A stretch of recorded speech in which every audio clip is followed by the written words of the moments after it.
कामदं मोक्षदं चैव ओंकाराय नमो नमः। ओंकाराय नमो नमः। जय बोलिए पंच परमेश्वरी भगवान की जय। परम पूज्य श्री आदि सागर जी महाराज की जय। परम पूज्य श्री महावीर कीर्ति महाराज की जय। परम पूज्य श्री विमल सागर महाराज की जय। परम पूज्य श्री तपस्वी सवर्ण सन्मति सागर महाराज की जय। परम पूज्य श्री पूर्व सुंदर सागर महाराज की अहिंसा में विश्व धर्म की जय। जिनवाणी माता की जय। हरिका सुरेंद्र माता की जय। धर्म प्रेमी भव्यात्माओं, कल हम उस सती सुर सुंदरी की कथा को सुन रहे थे कि जिस सती ने अपने जीवन में बहुत सारे संकटों का सामना धैर्य और साहस के साथ किया और अपने लक्ष्य को पूरा कर लिया। हम सबका भी एक लक्ष्य है। क्या लक्ष्य है भाई? हाँ, कौन बताएगा इधर से? हाँ, लता जी बताएं, क्या लक्ष्य है आपका?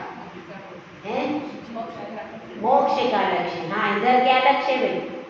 दूसरा आंसर आना नहीं है। हाँ, बताइए क्या लक्ष्य है आप लोगों का? मोक्ष के अलावा कुछ है? अब ये बात अलग है, किसी ने बच्चे का नाम मोक्ष रख लिया हो तो अलग बात है। नहीं तो कहेंगे कि नहीं हमारा मोक्ष लक्ष्य किसी के बच्चे का नाम है, तो दोनों काम पूरे हो रहे उससे। तो अब अपनी बात को समझ लेना, हम सबका लक्ष्य क्या है? मोक्ष। और उस लक्ष्य के प्रति भी कटिबद्धता जरूरी। ऐसे ही हमको भी हजार विषय और कषायों के संकट प्रतिपल मंडराए, उसके बाद भी हम यदि एकाग्र चित्त होकर उस मोक्ष लक्ष्य के लिए कमर कस के तैयार रहते हैं तो एक न एक दिन वह मोक्ष लक्ष्य हमें प्राप्त जरूर हो जाए। जो हमारा संकल्प रहता है, उस संकल्प के प्रति यदि हमारी कटिबद्धता होती है तो एक न एक दिन हम उस संकल्प को प्राप्त जरूर कर लेते हैं। ठीक है, तो ऐसी ही उस लक्ष्य के प्रति कटिबद्धता हम जो सुर सुंदरी चरित्र में दिखाई देती है और उसी चरित्र को हम और आप सुन रहे थे। तो घटना थी जम्बूद्वीप के भरत क्षेत्र में और आर्यखंड में, और कहाँ की थी भाई? चंपापुरी नगरी की घटना थी। पहला भी हमारा श्रीपाल पुराण हुआ उसी नगरी से शुरू हुआ था, याद है? अब यह भी उसी नगरी से कथा शुरू हुई है कि एक सती सुर सुंदरी नाम की थी। तो अभी वो सुर सुंदरी का कल क्या हुआ था? जन्म हुआ था। उसके पिता का नाम था रिपुमर्दन, राजा रिपुमर्दन, जो कि चंपापुरी के राजा थे उस समय।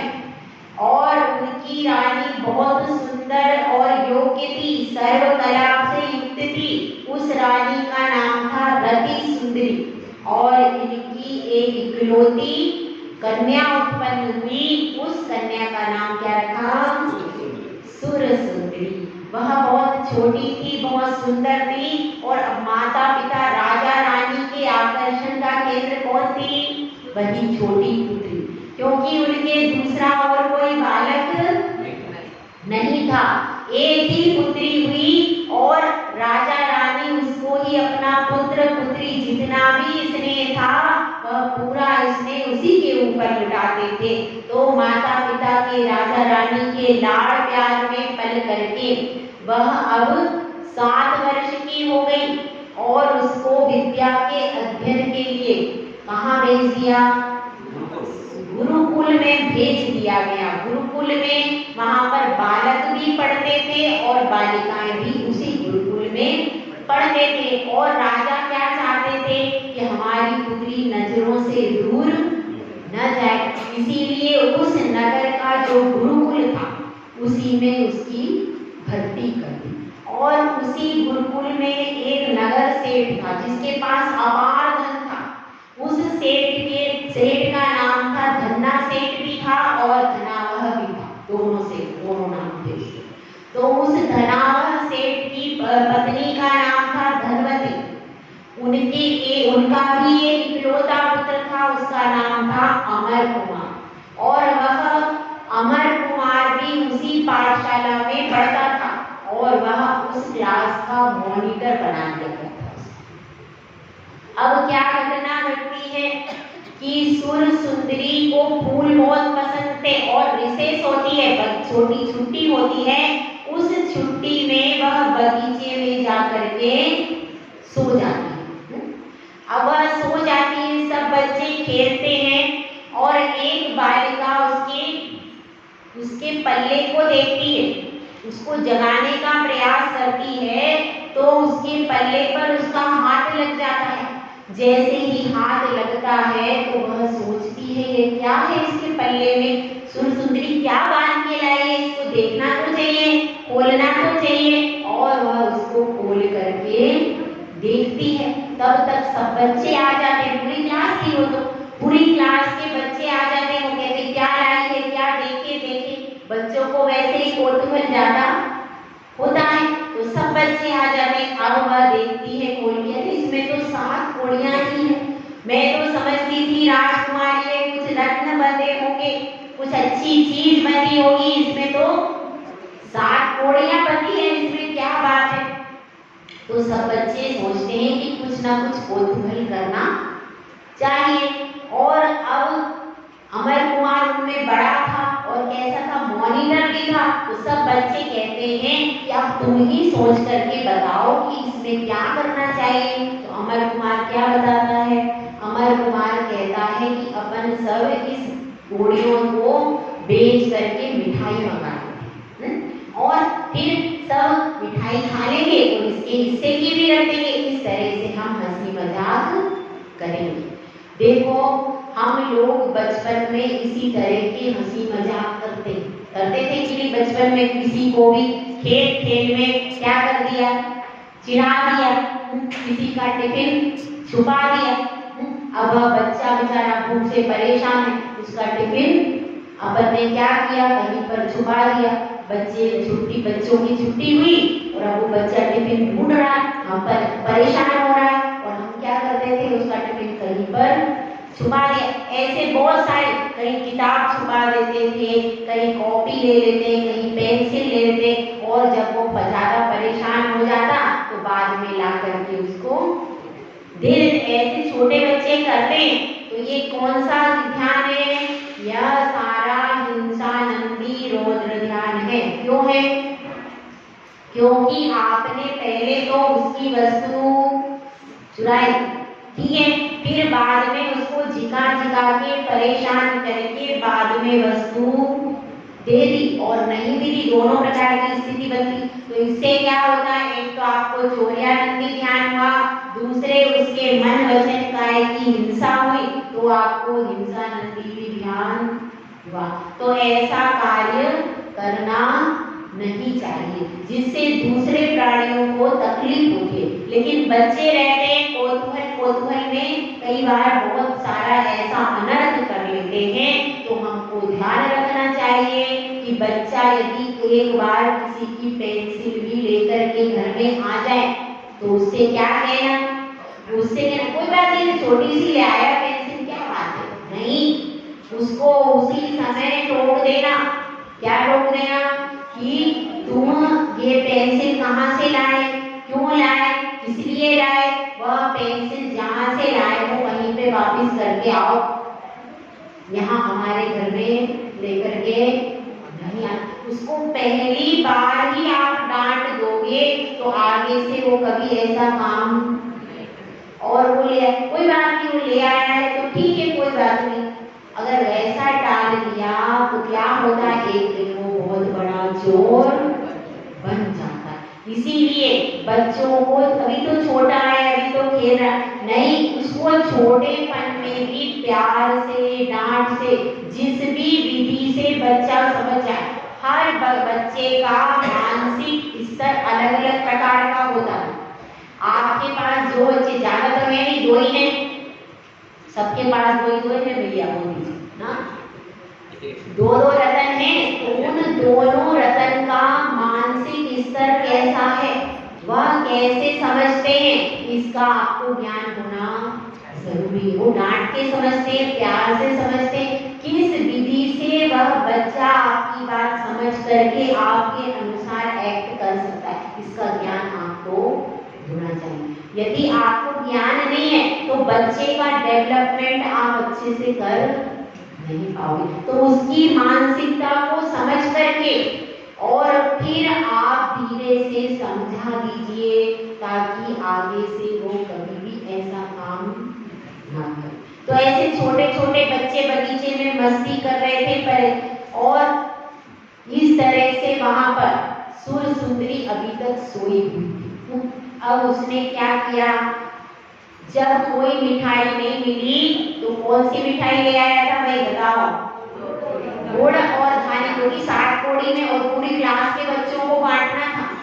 पहले सस्ता जमाना था, तब की बात है, पूरी क्लास के बच्चों को बांटना था 60 कौड़ियों में। तो वह गुड़ और धानी लेकर के आ गया और कहता है इससे सस्ती मिठाई और कोई मिल नहीं सकती। मुझे क्लास के पूरे बच्चे वहां पर बैठे तो सब लोग कह रहे हैं सबको देना पड़ेगा, एक को भी नहीं देंगे तो मामला बिगड़ जाएगा, क्योंकि एक को भी अगर नहीं दिया और उसने गुरुजी से शिकायत कर दी तो सबकी चटनी बन जाएगी। इसीलिए सबका मुंह मीठा करना जरूरी है। अब क्या हुआ, सबको मिठाई बांट दी, और मिठाई बांटने के बाद फिर क्या हुआ कि सब लोग बच्चे खेलने लगे और इंतजार करने लगे कि सुर सुंदरी अब जाग जाए। अब थोड़ी देर के बाद सुर सुंदरी की जैसे ही नींद खुलती है, वैसे ही अमर कुमार दौड़ करके उसके पास में पहुंच जाता है और कहता है कि लो राजकुमारी जी मिठाई खा लो। अब सुर सुंदरी कहती है ये मिठाई किसने मंगाई है, ये मिठाई कहाँ से आई, किसने मंगाई। तो क्या कहता है अमर कुमार कि आपने ही मंगाई है। वह कहती है कि हाँ मैं तो सो रही थी, मुझे क्या पता है। तो सारे बच्चे आकर के कहते कि क्या कहते हैं कि राजकुमारी जी आपने ही मंगाई है, और सब बच्चे हंसने लगते। जब सारे बच्चे हंसते उसको देखते तो उसको बहुत बुरा लगता। अगर आप रोते हो तो सामने वाला क्या करता है, आपकी पीठ दबा देता है, आपके आंसू पोंछ देता है। लेकिन अगर आप किसी के ऊपर हंसते हो तो सामने वाले को बहुत बुरा लगता है।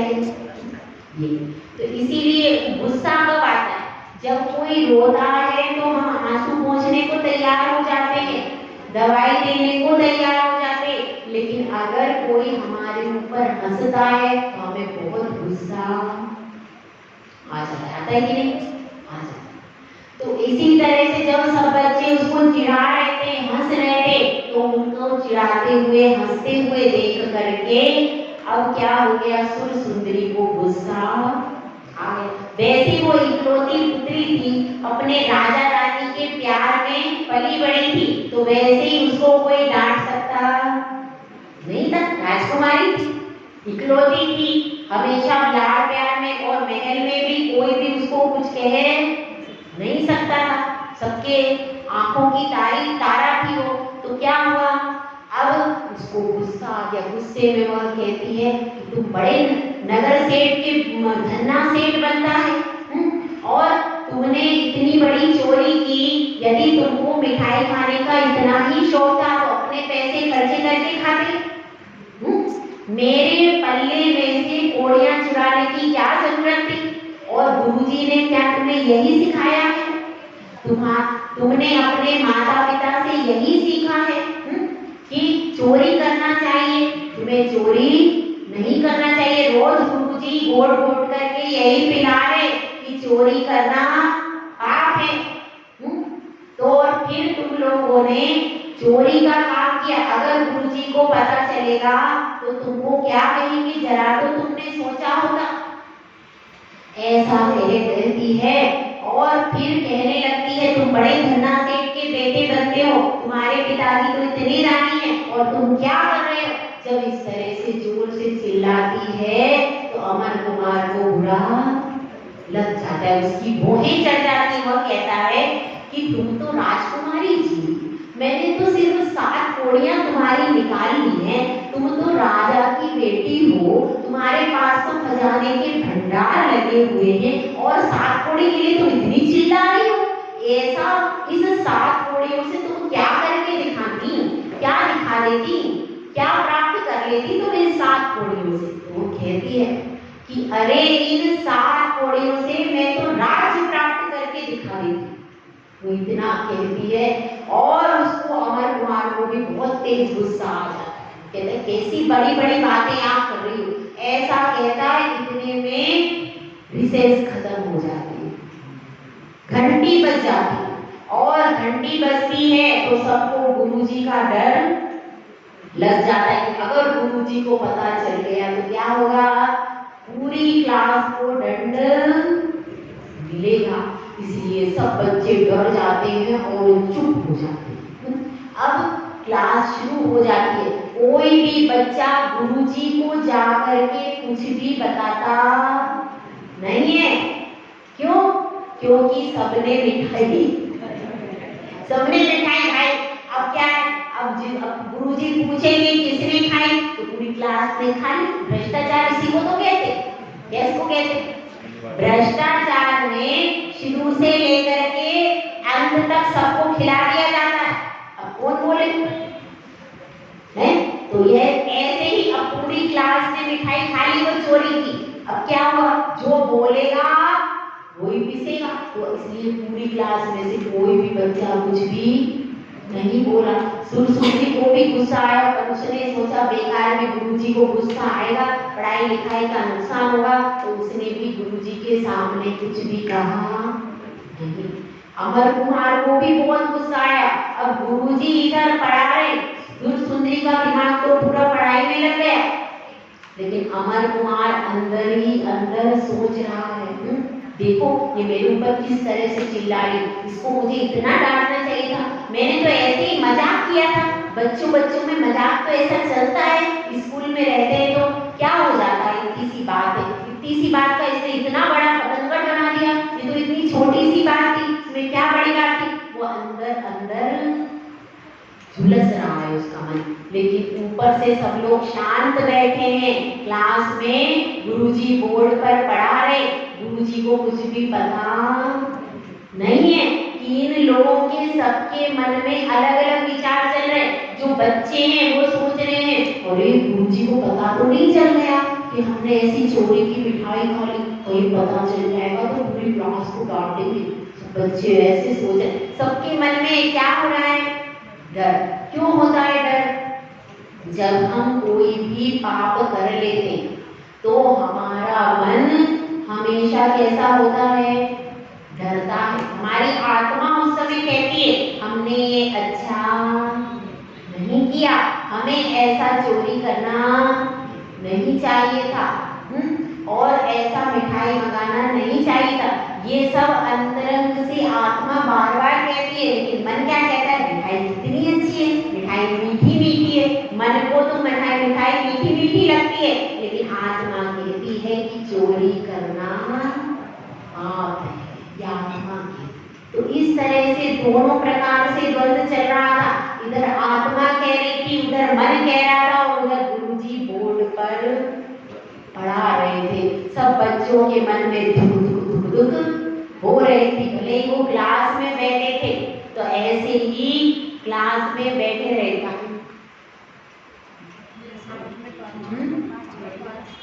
हाँ, तो ऐसे ही सब बच्चे क्लास में बैठे रहे और देखिए समय के साथ वक्त हर घाव को भर देता है।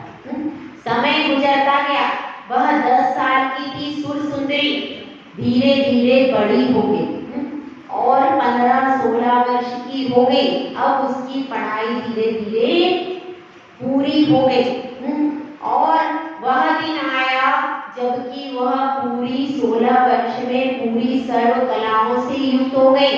तर्क, छंद, व्याकरण, न्याय सारे विषयों की पंडित हो गई। और इधर अमर कुमार भी बहुत तीक्ष्ण बुद्धि का था, तो वह भी फिर पढ़ाई में लग गया। बचपन की इस घटना को धीरे धीरे दोनों भूल गए और अपनी पढ़ाई में, क्योंकि बचपन में तो छोटी क्लास में कम पढ़ाई होती है, लेकिन जैसे जैसे बड़ी क्लास होती जाती है तो पढ़ाई का लोड इतना हो जाता है कि उसी में बच्चे मगन हो जाते हैं। अब क्या होता है, दोनों की पढ़ाई पूरी हो जाती है और दोनों को लेकर के वह जो शिक्षक थे, अध्यापक आचार्य जी जो थे, उस गुरुकुल के जो हेड थे, वह जो आचार्य जी थे, वह गुरुजी के साथ में बच्चों को लेकर के राजा के दरबार में लेकर के आते हैं।